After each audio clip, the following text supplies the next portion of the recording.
আজকে তো অনেক দেরি হয়ে গেল, তাড়াতাড়ি ক্লাসে যায়। আরে এটা আবার কি জাদুই চিরুনি? এটা যার মাথায় দিবা সে জোকার হয়ে যাবে কি? তাহলে তো এবারে খুব মজা হবে। তাড়াতাড়ি ক্লাসে যাই। May I coming sir? কি রে, এ তো দেরি হলো কেন?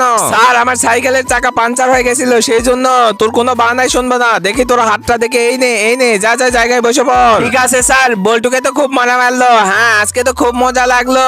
আমাকে দেখে হাসতেছিস? এখনই তোদেরকে মজা দেখাবো। এই তো এই চিরুনি দিয়ে সবাইকে জোকার বানিয়ে দিব। আরে পায়েল, এই তো এই চিরুনি নে, তোর মাথার চুল এলোমেলো আছে, ঠিক করে নে। ঠিক আছে বল্টু, দে আমাকে। বল্টু কেমন লাগতেছে? আরে পায়েল, খুব সুন্দর লাগতেছে তোকে। এবারে তো ইয়ামির পালা। আরে ইয়ামি, তোর চুল তো এলোমেলো আছে, এই নে এটাতে ঠিক করে নে। ঠিক আছে বল্টু, দে আমাকে। আরে বল্টু কেমন লাগতেছে? আরে ইয়ামি, তোকে তো খুব সুন্দর লাগতেছে। এবারে স্যারের পালা। স্যার এইদিকে তাকান। কি হয়েছে? আপনার চুল তো এলোমেলো আছে, এই তো এটাতে ঠিক করে নেন। ঠিক আছে বল্টু, দে আমাকে। বন্ধুরা, তারপর কি হয় সেটি দেখলে আপনি অবাক হবেন। সেটি দেখার আগে এই ছবিটির মধ্যে আপনি কোনটাকে বেছে নেবেন? সামান্য কিছু টাকা নাকি মা? আমার মতো যারা মাকে বেছে নেবেন তারা এই ভিডিওটিতে লাইক করে চ্যানেলটি সাবস্ক্রাইব করে দিন, আর পারলে কমেন্টে আই লাভ মা লিখে যান। বল্টু কেমন লাগতেছে? স্যার অনেক সুন্দর। ক্লাসে সবাইকে তো জোকার বানালাম। বন্ধুরা, এরপরে কি হয় সেটি দেখতে চাইলে অবশ্যই কমেন্ট করো।